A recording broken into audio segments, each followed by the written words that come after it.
Good evening and welcome to Give Me a Break. I'm Jonathan Carmody. Last week, we told you about students walking out of school after hearing about ICE killing immigrants.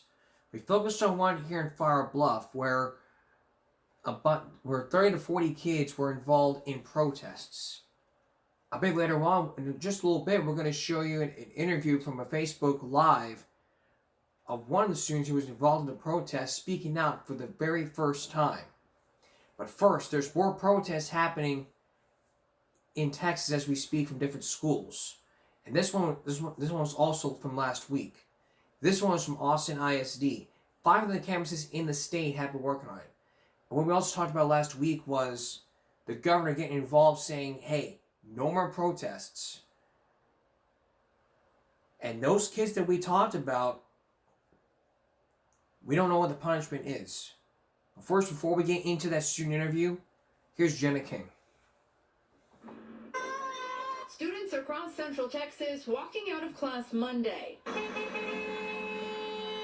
The walkouts come weeks after several shootings in Minnesota involving federal officers and among growing concern over immigration enforcement.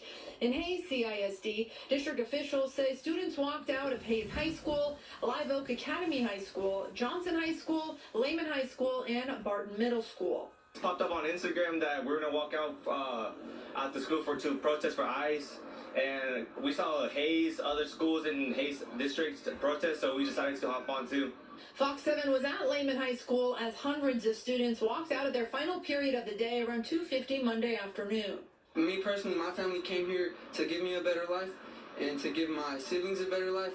And they pay taxes. We do everything just like all the citizens do. We do the same things as everything. And yeah, we're just trying to prove to everybody that we're just human beings as everybody else. Others say they've seen the impacts of immigration enforcement firsthand. They took our uncle, we're glad already that they released him. We just hope that it doesn't happen with our other family members. And we just don't want ICE here in Kyle no more. We just want to live a peaceful life here. Pflugerville ISD confirming students from multiple schools walked from campus to the Justice Center Monday afternoon. Manor ISD says students from Manor High School, Manor New Tech High School, and Manor New Tech Middle School also participated in the walkouts. Last week, students at 14 Austin ISD campuses participated in student-led demonstrations against immigration enforcement. AISD Superintendent Matias Segura saying in a letter Friday that the walkouts were not endorsed or sponsored by the district, adding staff cannot physically prevent a student from choosing to leave campus. Yeah, those districts tell us that those students who chose to walk out today will be receiving unexcused absences for the day. I'm reporting in Kyle, Jenna King, Fox 7 Austin News. That's exactly right. That's exactly what is happening. And like we talked about, the governor is getting involved in this because of what's going on.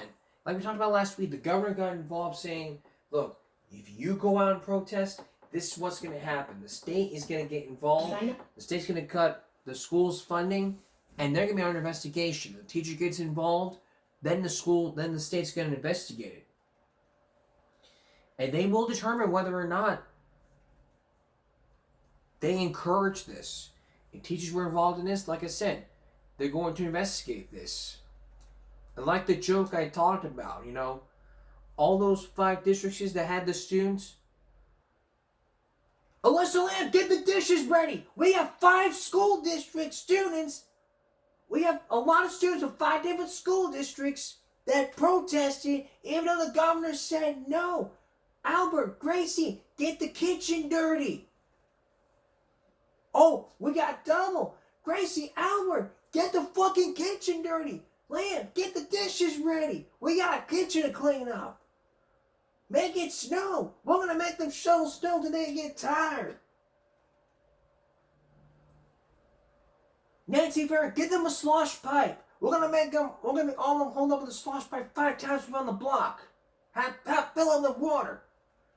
And then one of the students will be like, oh my God, bro, I'm sorry. I don't want to do this anymore. I'll be the one walking with them going on.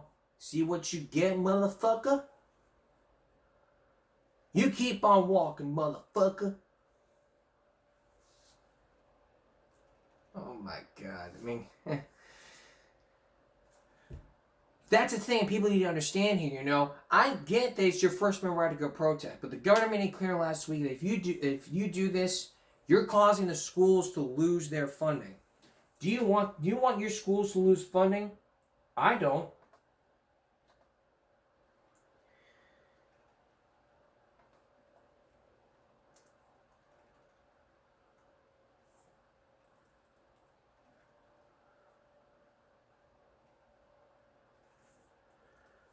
I don't want that happening, and if it did, you know, we wouldn't be talking about this. The bottom line here is this, you know, if the school says, if the state says no more protests, no more protests. It's the bottom line. This is not freedom of speech. The state will reduce the funding, and then, you know, more bad things will happen. You'll face disciplinary action. Still ahead tonight, one former news anchor who had alcohol was being forced to be placed on leave. Hear his tale of how it happened. Later, and coming up next, one of the Flower Bluff students participating in the protest speaks out, tells her side of the story. Will it be enough to have her clear her name to the principal? Find out when we come back. Stay with us.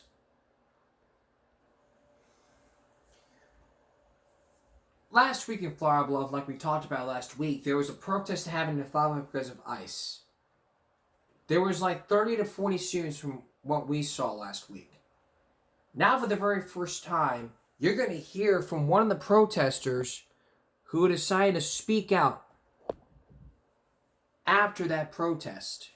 How many were there? And is it really enough to prove a peaceful protest? Or was it really just a violent protest? Tonight, you'll get to hear her side of the story. Take a look.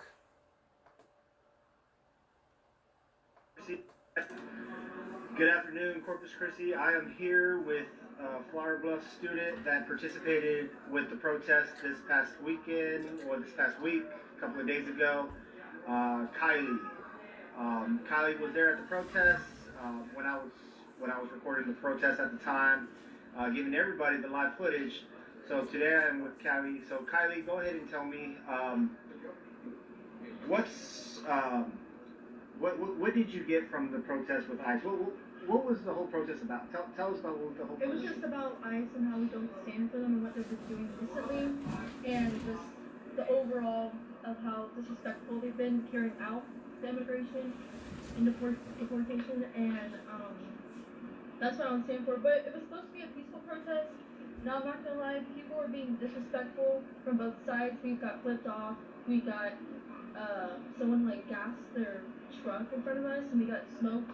And I'm just like, we were just trying to keep it peaceful, but we can only do so much. Yeah. Now, were you guys getting some positive feedback from the protest as well?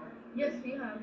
One of the security guards actually, he gave us a thumbs up, and he took a picture of us. And it was pretty cool seeing that. Yeah. Was it? Mm-hmm. Okay. So now, tell us how many people attended this protest?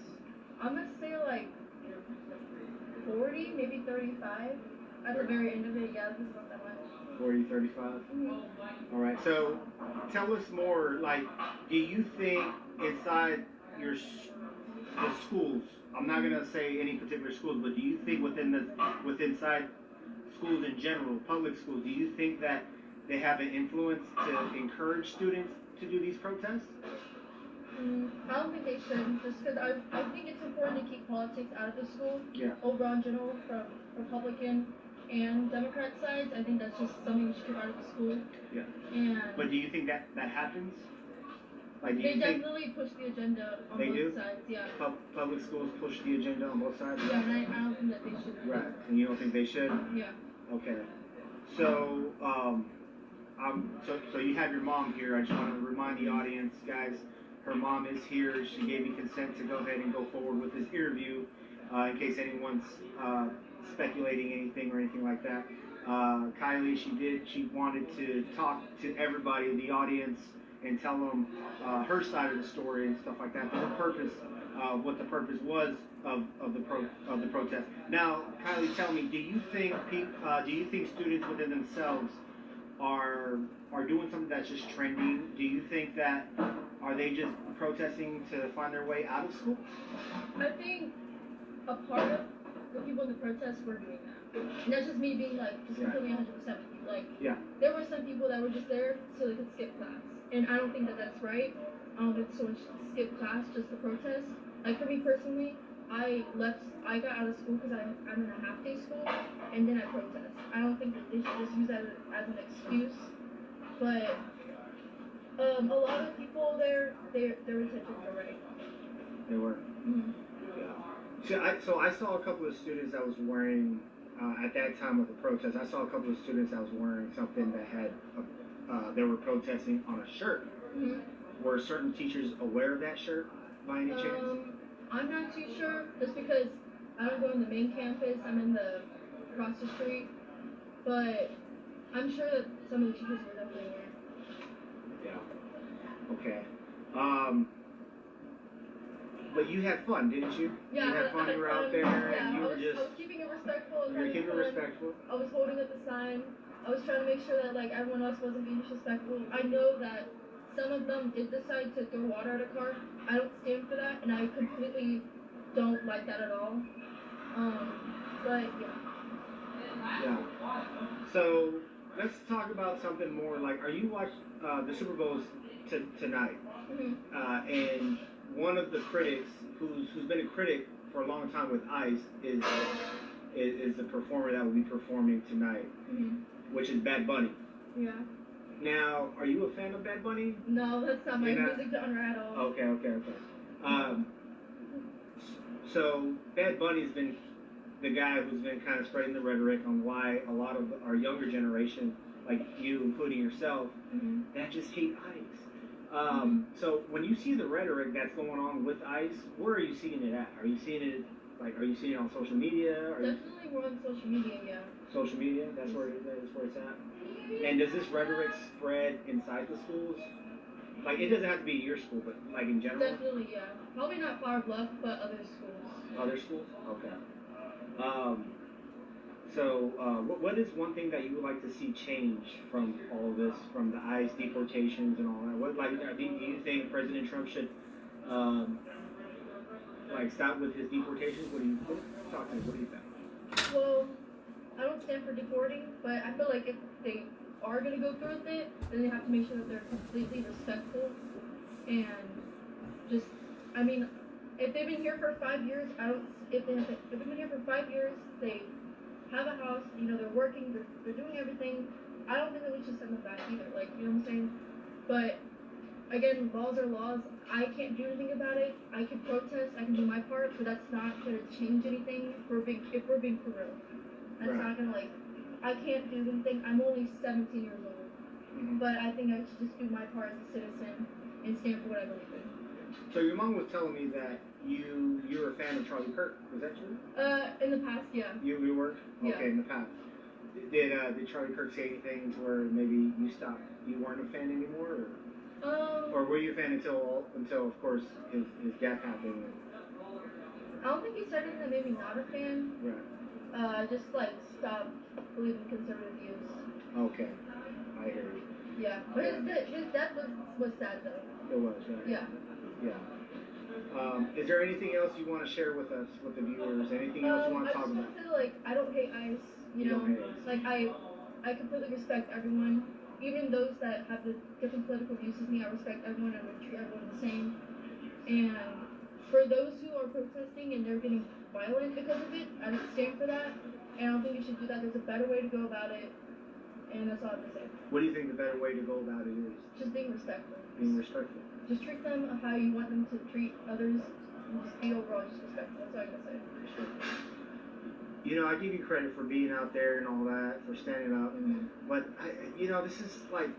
this is where I'm gonna, come in. Okay. I just think students should be more informed, and just the faculty, staff inside our public schools because people pay property taxes.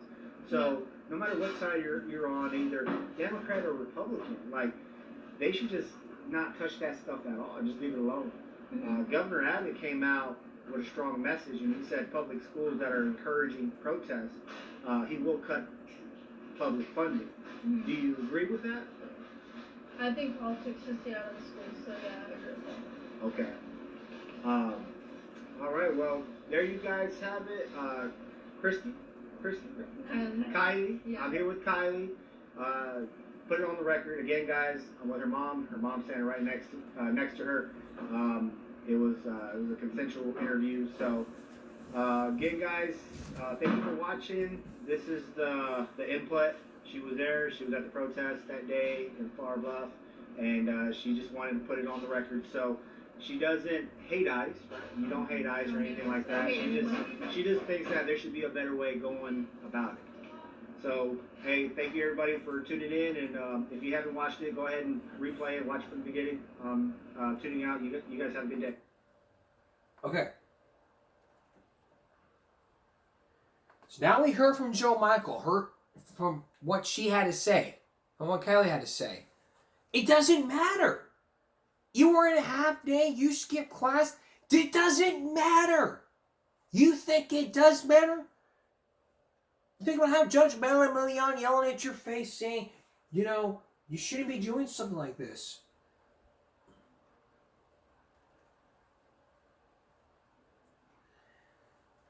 There's more protests happening, and it's not just in Flower Bluff, it's all over it. And take a look at this video. This was an 11-minute video.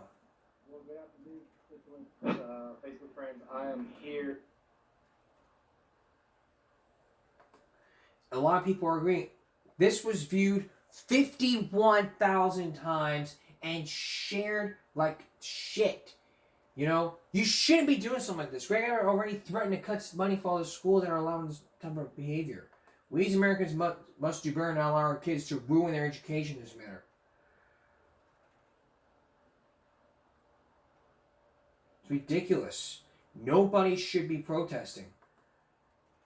I mean, if you want to do something about this, you know, make a fucking video about it.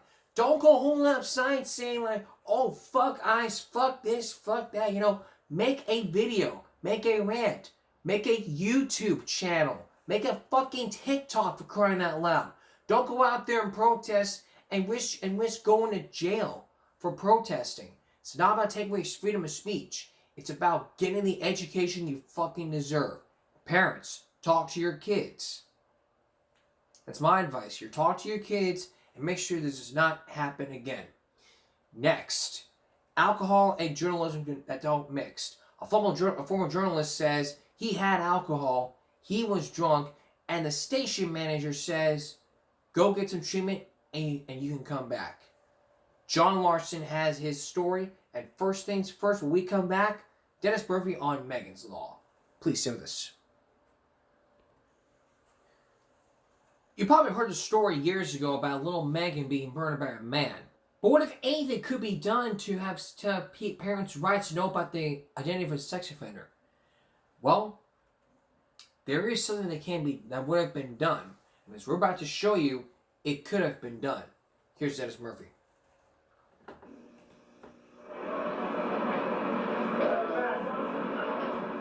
This is the place. The place where the state of New Jersey locks up child molesters, rapists, compulsive, repetitive sex offenders sent here by the courts. It's the Adult Diagnostic and Treatment Center, better known as Avenel, home to 714 convicted sex criminals crowded into close quarters for punishment and treatment. In addition to being a normal medium security facility, we also have a large therapy component in which the men are provided treatment for their sexual problems. It was here that Megan Kanka's accused killer, Jesse Temendekwas, served 6.5 years for sexually assaulting another little girl. Like all the inmates here, he was supposed to participate in group therapy sessions that meet just once a week for an hour and a half. But Dateline has learned he was often a no-show. and nobody forced him to go. We can't force them to go. I find it pointless to try to force them to go. If they don't want to do therapy, just making them sit in a room where they're not going to say anything doesn't serve anyone's purpose. In 1988, Temendekwas was set free to move right across the street from Megan Kanka, on a block where none of the neighbors knew anything about his past. A prison therapist had recommended further treatment, but again, there was no way to force Temendekwas to follow through. People that do their sentence, complete their sentence, what we call maxing out, simply have no obligation to anyone, reporting or otherwise, as the laws are presently written. They are free to leave. There's nothing we can do to hold them. They can go back and go anywhere they want to go. There's no reporting, there's no nothing. That's what the push for Megan's Law is all about. People in New Jersey want the right to know when a sex offender moves into the neighborhood. And since our story last Thursday, the Speaker of the New Jersey Assembly has put Megan's Law on the legislative fast track. There could be a key vote at the end of this month. And one more follow-up about Kevin Aquino, accused of kidnapping and killing another New Jersey girl, his neighbor, 6-year-old Amanda Wenger. You should know that he's pleaded not guilty. The lawyers will be meeting September 6th to take the next step in this case. Like the man accused of killing Megan Kanka, Aquino had a conviction for a prior sex offense, but he was a teenager at the time, and his court records were not public. Neighbors didn't know his background either. Nobody else knew the background either. You can't just simply, look, come on, let's go to therapy. Ew, I don't want to go to therapy. I want to stay in my room. Okay. Okay, you sit in your room. I'll go to therapy again. No, I don't want to go to therapy. I want to stay in my room. It's like these little inmates are throwing a tantrum. I want my video. I want my video. Well, you're not having it. You're required to do so. If you're being put on probation, this is what you need to do. You need to do what the court tells you to do, or what the inmates tell you to do. Saying, oh, we can't force them. We'll force them to do it.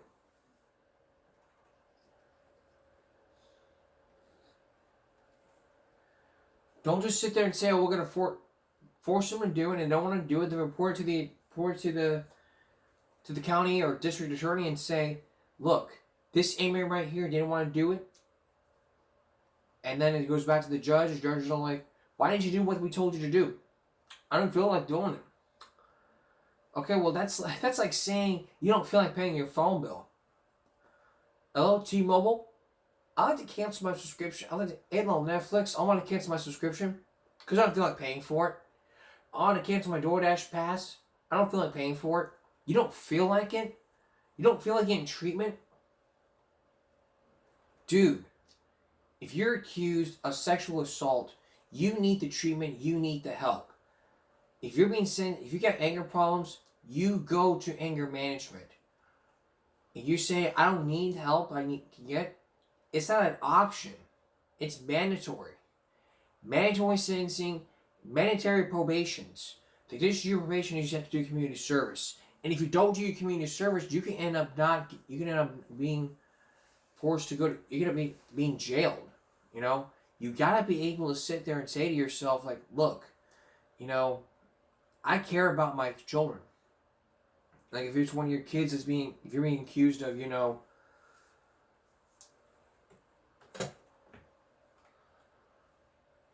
it's like if you're being accused of,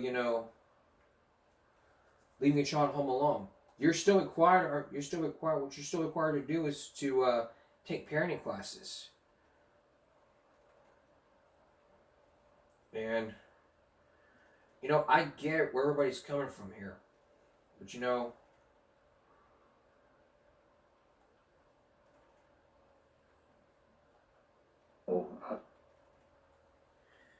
the society we're living today, you need to be understandable about where other people are coming from.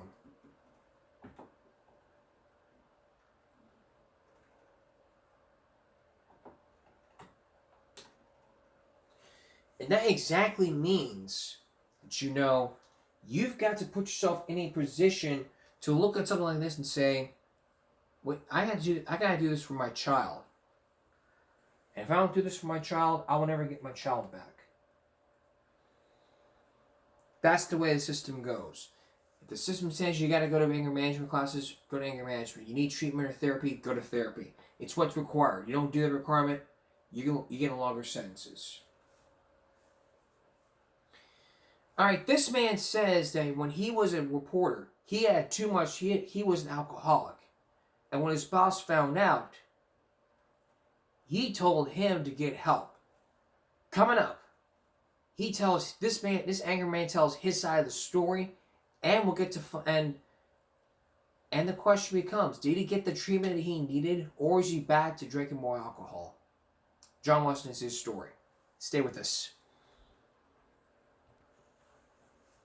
Before we get to our next story, I'm going to give you a sneak peek of what we have for you coming up next week.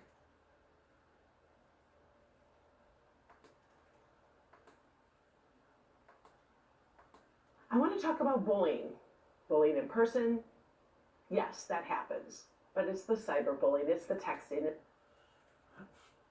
Coming up on coming next week, you're going to meet 6 Metro Detroit teens who talk about the reality of cyberbullying in these schools. Like, if you're the victim, like we talked about bullying throughout all these years on Give Me a Break, and let me tell you, the advice to everybody is to unplug. If you're getting something on those sites, you unplug from that, you just drop it and it's not there.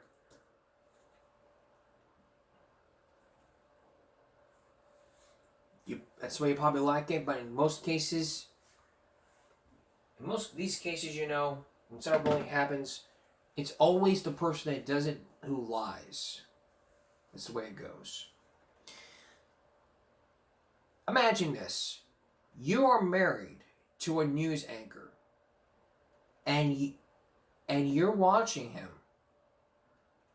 and you found out that you try to look at him and find out that he's slurring his words. So then you come up with the assumption that he's drunk. But when he gets home from work, you ask him a very serious question. Did you drink when you were on the air? He straight up lies to you saying no, and then he changed his story saying that yes, he did. And then he explains to you like what happened. And then you tell him, you gotta tell your boss about what happened. But then he says, I don't want to tell my boss. So then it'd be up to you then it'd be up to your husband, the news anchor, to decide whether or not he should tell his boss. So he tells his boss, and then his boss tells him, you need to go to this treatment center. You're gonna be in place on leave until you get the help you can get.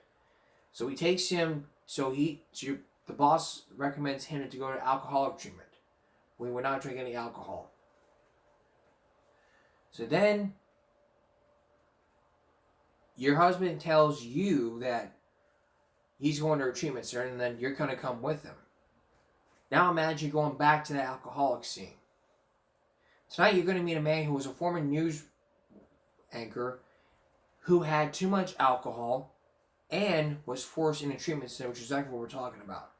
Did he go back to the bottle, or did he get the help that he needed? Here's John Larson. You're an Emmy Award-winning reporter. How do you write the lead to this story? His name is George Watson. He was a journalist for a quarter of a century. He drank himself out of a job. And now he's on the verge of being homeless. Here's his story. Not bad. So how does it end? With my last breath. Beyond the social drink and the occasional cocktail is a world of uncommon despair. Alcohol is a difficult mistress. It is a seductive world where problem drinkers learn the real power of alcohol on the day they try to stop. In this alcoholic world, And I'm George Watson. one man would publicly gamble everything, his home, his job, even his life, for a drink. In 1976, KTVU in Oakland, California, hired a young, good-looking reporter who was about to make his mark on the world. His name, George Watson. His assignments took him from a Marine boot camp to an underground expedition. But as Watson was professionally on his way up, he was personally beginning a downward slide. Watson had a dark side, and the only question was, how far down would it take him? He was excited about the job. I was excited about the job. We meshed. We loved working together. And he was talented. Very talented. Watson's partner in most of his on-air exploits was cameraman Don McQuaig. Watson and McQuaig became good friends. They worked hard, and they played hard. But for Watson, the drinking was becoming a deadly game.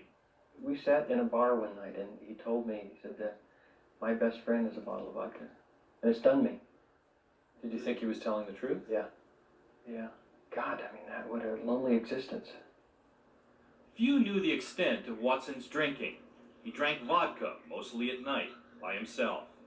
Roll 19,000. Camera Bula, The Bay Area's number no one and most respected news source. But despite his drinking, on air, Watson became a fixture on Bay Area television throughout the 1970s and 80s. Good evening, I'm George Watson. He anchored the weekend news and won 4 Emmys for reporting. He really did keep it together. Absolutely, and it was amazing. It was amazing. I just thought this is a special person. He can do it. He can do both. It is hoped. But by late 1991, even Watson knew he could no longer do both. He checked into a substance abuse treatment center, but only stopped drinking for 1 month. The United Nations Within a year, frightened and still unable to control his drinking, Watson turned to his boss, KTVU general manager Kevin O'Brien. We gave him a leave of absence to get himself together. I felt like I was going to someone in my family and saying, I need help. Will you help me? And he did. Where'd you go? Betty Ford. Admissions, this is Sherry. May I help you? The Betty Ford Center is a world-renowned substance abuse treatment clinic in Southern California. Here he considered his family tree. It was deeply rooted in alcohol. My father choked on his vomit. My grandfather was an alcoholic, and he quit after he killed a man. Watson was at the center for 28 days. It was a wonderful environment. I didn't miss alcohol at all. And how long did you remain sober after Betty Ford? About 45 minutes. You literally walked out the door and... got a ride to the airport and drank at the airport. Watson took an Alaska Airlines flight home and continued drinking on the plane. Back at work, Watson deceived everyone, including the man who sent him to Betty Ford, Kevin O'Brien. O'Brien had an idea he thought would help Watson stay sober. I felt he owed it to himself and to the viewers to make a statement. And now, live. On April 3rd, 1993, his first day back on the air, Watson made that statement. Many of you have noticed that I have been gone for a long time, almost 3 months. The reason for my absence was my dependence on alcohol. I have been an alcoholic for some time, and it was time for me to do something about it. I got help.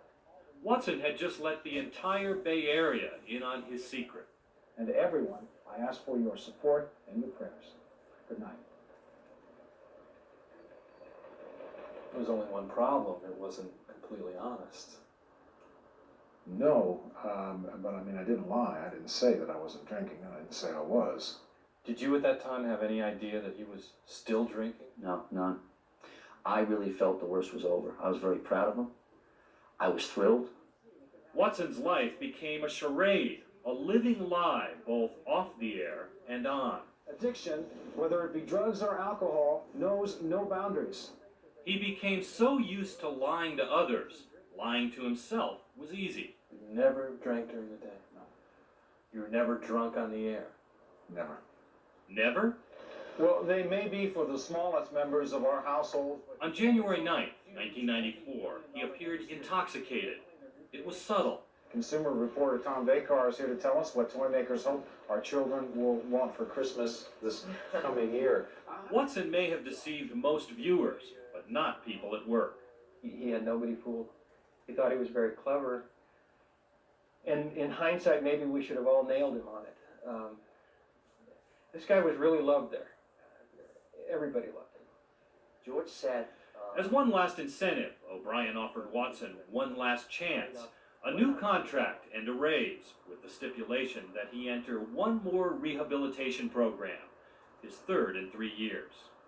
We got to the point where we put George on a sudden death type of scenario. If you have one more drink, it's over forever. Twice a week, Watson was tested for alcohol. Twice a week, he passed. But secretly, George Watson was still drinking. He thought he'd figured out how to beat the system by not drinking 12 hours before each test. But on March 2nd, 1994, the inevitable finally happened. Good evening, I'm George Watson. 16 months after leaving the Betty Ford Center, George Watson tested positive for alcohol. He trained the trust of his boss, Kevin O'Brien. No more favors, no more BS, no more stories, no more manipulation. It's up to you now, pal. We're all going to watch. He was angry, he was hurt, he was disappointed. They fired me. It was very quick. I didn't even clean up my desk. I just walked out the door. How soon after that did you have a drink? As soon as I got home. You're free to drink now, right? Don't have to worry about those urine tests anymore. Not having to be tested twice a week like a racehorse. That was a wonderful thing to not have to do. Watson disappeared from the outside world, the power of alcohol robbing him of almost everything. The last of his 4 marriages, his home. He now rented a small apartment, his vodka never further away than the kitchen. He'd even lost his friends. Don McQuaig gave up on him. It killed me. It was like the end of a marriage. I mean, we went through some dangerous times, some terrific adventures together. I loved the guy. Conflict with Japan was a hotly debated possibility, but far from reality. Gone was the $103,000 a year job and the work he cherished. I lost more than my livelihood. You know, I wasn't selling pizza at Woolworths. You know, I had a job that I loved. Nonetheless, he drank hard for 2 years, and then one day last winter, he was suddenly back on the air. Are you drinking today? No. It was a talk show on his old station. George Watson was now the subject of the kind of interviews he used to do. We hope you can make a choice. Or have you made it? No, I haven't made it yet. I don't know what I'm going to do. His appearance was so disturbing, his hands shaking because he needed a drink. I was very apprehensive about doing this because my isolation has become so intense. But I was hoping that the exposure will help me get a job. Got to stop drinking first. Yeah, I guess so. Thank you, George. Okay. There were no job offers. Almost 2 months later, Watson spoke with us and began our interview claiming he had not been drinking that day. I got the sense you'd been drinking when I met you at the door. It was probably carried over from last night. How late did you go last night? I was up until about 5 a.m. That would qualify as this morning, I think. What made you think that I'd been drinking? I could smell it. Oh. Why don't you just not drink today? You gotta want to. If you don't want to, it ain't gonna happen. Do you want to? Not yet. It's not hurting bad enough yet. Not yet. There was no hope left in George Watson. We suspected the next time we would hear of him would be his obituary. Where do you honestly think you're gonna...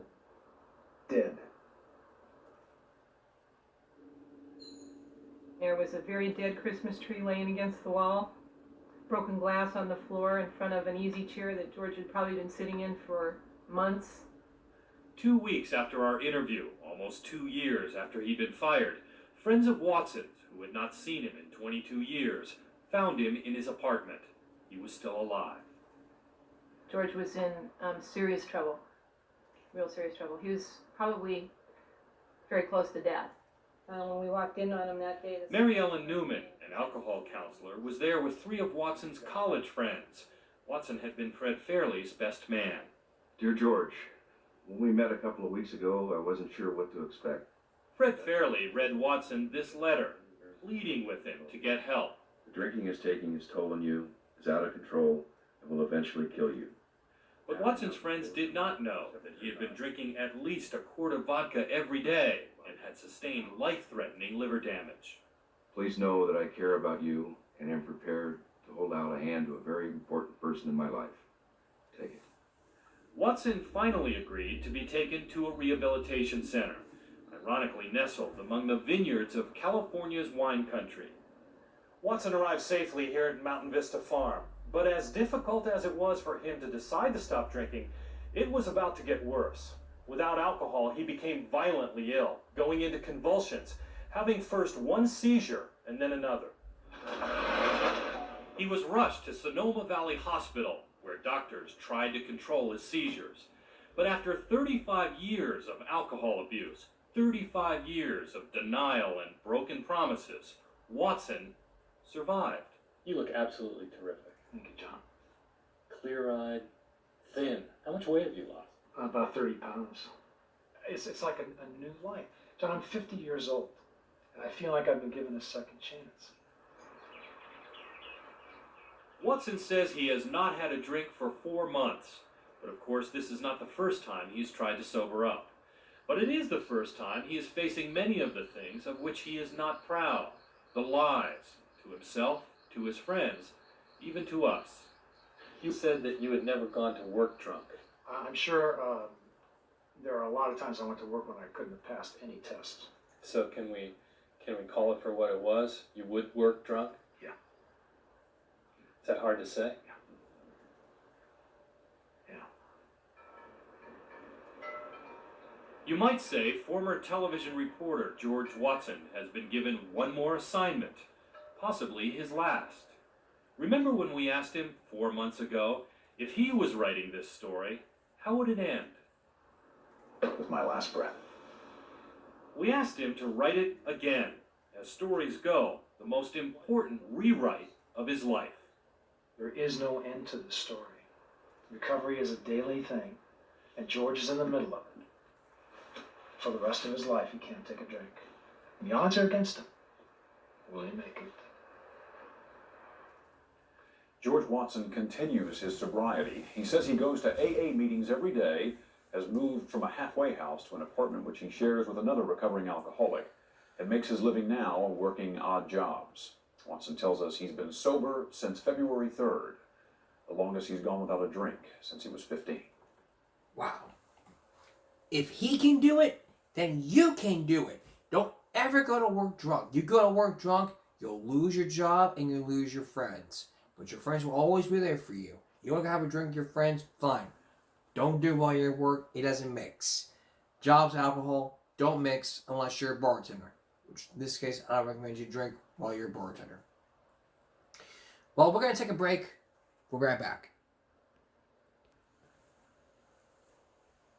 How would you feel if your mom scolded you? Well, if your mom scolded you when you were a kid, you probably would have been yelled at. Here's tonight's viral break. Sweetie, can you get up and do the dishes, please? Yes, Mom. What did I just say? Get up and do the dishes right now! Mom, just give me like 5 more minutes to rest, please. I'm not be resting up your butt if you don't get up! Hey, yo! Yeah. You heard me right. What did you just say? Get up and do the dishes. No, not that part. The part after that. Oh. The butt thing? Oh my gosh. Simon, that's not important. Just do the dishes like I'm asking you to. Or else what? Or else you gotta get this belt. Mom, I'm not a little kid anymore, okay? You can't just threaten the belt and actually expect me to take that. Oh, you're gonna take it like a good boy. Hey, no. What is your problem? No. What is your problem? No. You cannot say that. Simon, relax. I'm just exercising my authority as a parent. No, it wasn't. How do you not think before you say those things? Listen, when I was growing up, my parents used to say stuff like this all the time, but it didn't mean anything inappropriate. Yeah, times changed, Mom. You can't be saying stuff like that anymore. Or what? I'll get canceled? Yes, you will. You know what? I'm getting your dad. Father. Honey. I hate my life. What do you want? Our son won't do the dishes like I'm asking him to. Okay, well, she's also threatening things that involve my butt if I don't do them. Okay, and? What's so bad about getting a piece of that ass? Okay. You know what? I'm just going to explain to you why you can't say those things. Ready? Uh-huh. Okay. Yeah. You know what, son? I'll do the dishes, okay? You sure? Yep, just stay there. No, I can help you. You don't. No,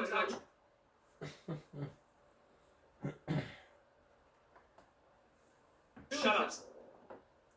And that's why you probably won't get scolded. All right.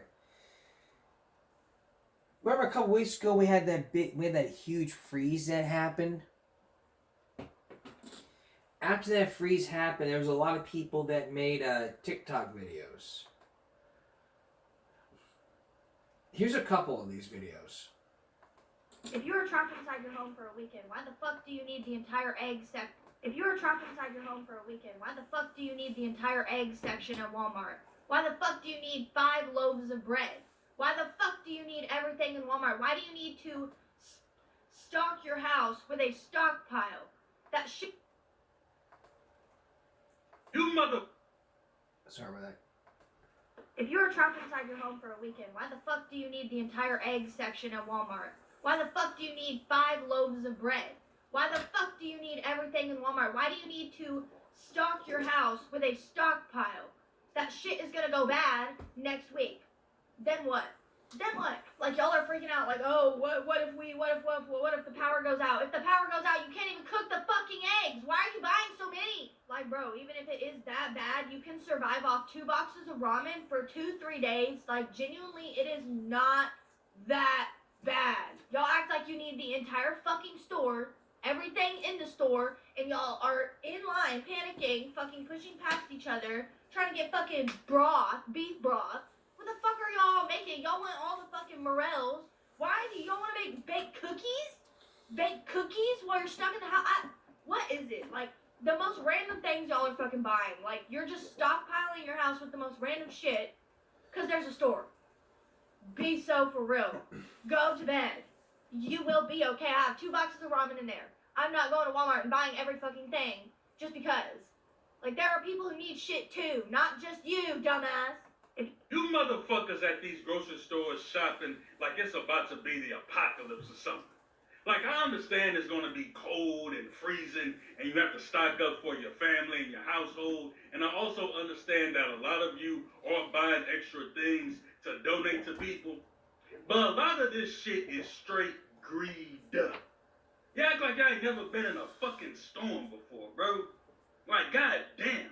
Shout out to the grocery retail workers who have to sit and watch y'all fight over paper towels, toilet paper, and fruit. The fuck is wrong with some of you people? I hope something in the weather changes and it's 85 degrees the whole fucking weekend. Cause some of y'all are just doing the fucking most. You motherfuckers at these grocery stores shopping like it's about to be the apocalypse. It wasn't the apocalypse. It was just a freeze for the weekend, and yet y'all act like it's 2020 all over again.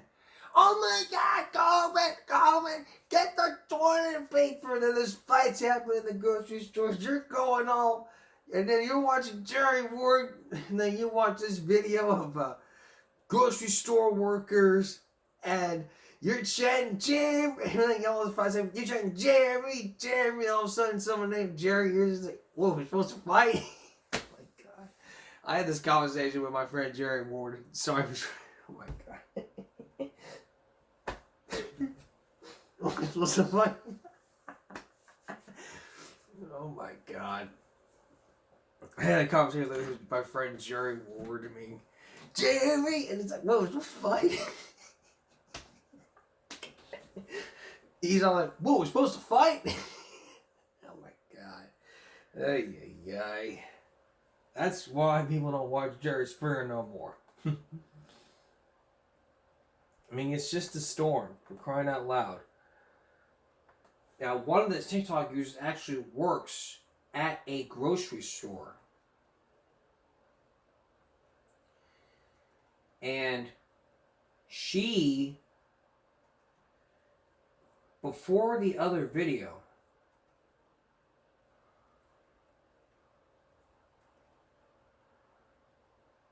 because people act like it's the end of the world when it's just a storm. I mean, this is just for the weekend. You don't need to be stocking up on groceries. I mean, it's just for the weekend. Just stock up what you need, and the power goes out, get yourself a generator. Don't go hog up the store like it's the end of the world or something. That's the bottom line here. I'm Jonathan Carmody. We'll see you again next Friday for Give Me. That's all for this edition of Game Break. That's all for this edition of Game Break Friday. That's all for this edition of Game Break Saturday. We'll see you again for Give Me a Break Tuesday. For all of us here at YouTube, man, give me a break. Stop bullying, speak up, concentration, not strength. No jaywalking. And as always, take care of yourself and each other. Good night.